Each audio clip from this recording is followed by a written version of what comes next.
got a service call today on a walk-in cooler that's not working. It's all frozen up.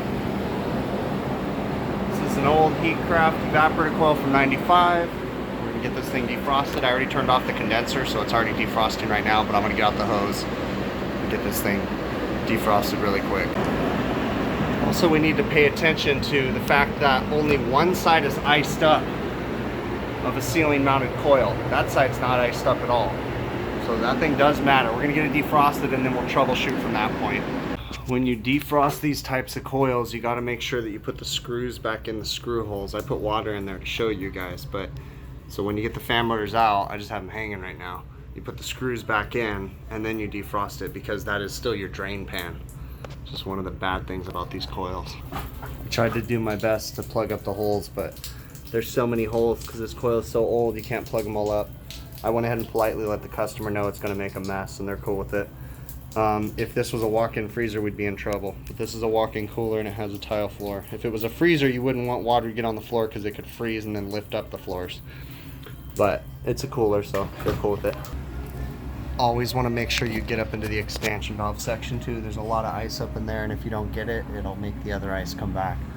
But again, a little concerning that there's not ice on the other evaporator. It could just be because the door, see their door doesn't shut, it's busted. So we'll see, we're getting it, slowly but surely. Look at that liquid line, it's kinked. It's not horrible, but it's not great. I think that's been like that forever though, because that's an original valve. Thing's older than dirt.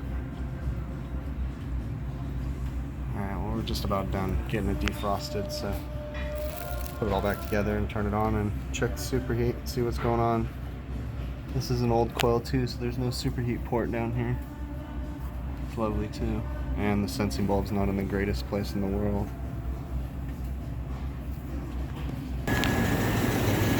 Alright, so I got it all defrosted. I'm going to turn this back on. I don't have my service gauges yet, but we'll get it turned on and running.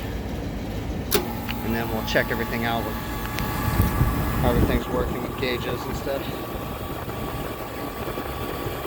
Sight glass looks to be clear, but we will see. We'll check everything 100%. Looks like we marked this receiver about a week and some change ago, so we know it's got, well, we'll double check that to make sure it's still where it's supposed to be. Okay, I didn't get any footage of it, but I put my service gauges on the unit. Everything looked fine. Sight glass is clear. The evaporator is feeding evenly. I wasn't able to get a superheat reading on it right now, but I'm not even going to waste my time on it because listen to the sound of this compressor. And it's not flooding right now either. But what's frustrating me is that the customer, the door is messed up and they can't keep that door shut. Like they're in and out, so I can't even see the box temp come down. So they're not getting any more of my time today. It's Sunday afternoon at like 4 o'clock, so I'm out of here. We'll come back and do a follow-up during the week. They're gonna have to replace this equipment because this is our 22 system with that evaporator. They're not gonna put any money into it. So, but yeah, we'll more than likely come back and do a follow-up. I ended up adding about 15 minutes to the defrost, which is excessive. On a walk-in cooler, I normally don't want to run any more than 20 minutes, but because of that door, I set it for 35 minutes. You know, this is just a temporary thing until they can get that door repaired or replaced and then get this walk-in equipment replaced. So we're just not going to waste any more time today. Okay, I'm following up today. Came back out here. Evaporator coil is not iced up. It's starting to get a little frosty. What I'm going to do today is I'm going to put a new defrost clock on here, a different one. I'm going to put Graslin on here temporarily until we can get the new equipment. Basically, the customer's going to order it. So yeah, we're going to put that defrost clock on, and then I'm speccing this box out for replacement. So I need to measure the height, width, and depth of the box. Basically, the length, the height, and the width, and then I'll do a proper load calculation.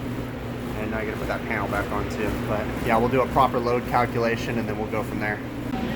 I'm also gonna measure out for a replacement door, and they use bolt-on doors here. So I have a special order form that I have to fill out. Basically the width, the depth, how big the jamb is, where the electrical is, all that good stuff on the door. So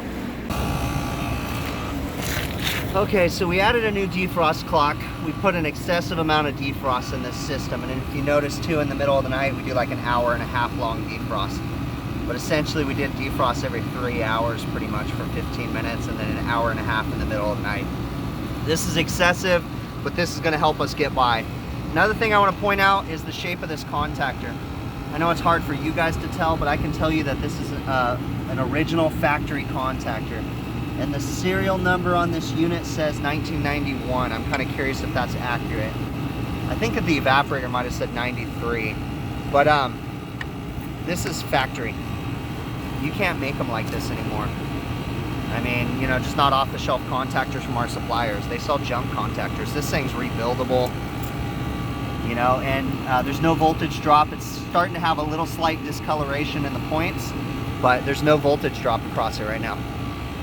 Just shows you the way we used to make high quality stuff. So there's no way that the Heatcraft unit that I'm going to replace this with is going to last as long as this one did. It's just not possible. But anyways, everything else is checking out okay at the moment. We're going to put this unit back together and then fill out all the paperwork for an equipment replacement for this customer. This was obviously a service call on a walk-in cooler that was not temping correctly. What I found was that the unit was iced up. Went ahead and defrosted it like you guys saw, okay? Paying attention to the customer, paying attention to the mess that I was making. I made sure that they were aware that there was going to be a mess and they were okay with it. I offered to go ahead and clean up the mess for them. Even though it was Sunday and I wanted to go home, I still was polite and just said, hey, I have no problem cleaning up this mess. Is that something you want me to do?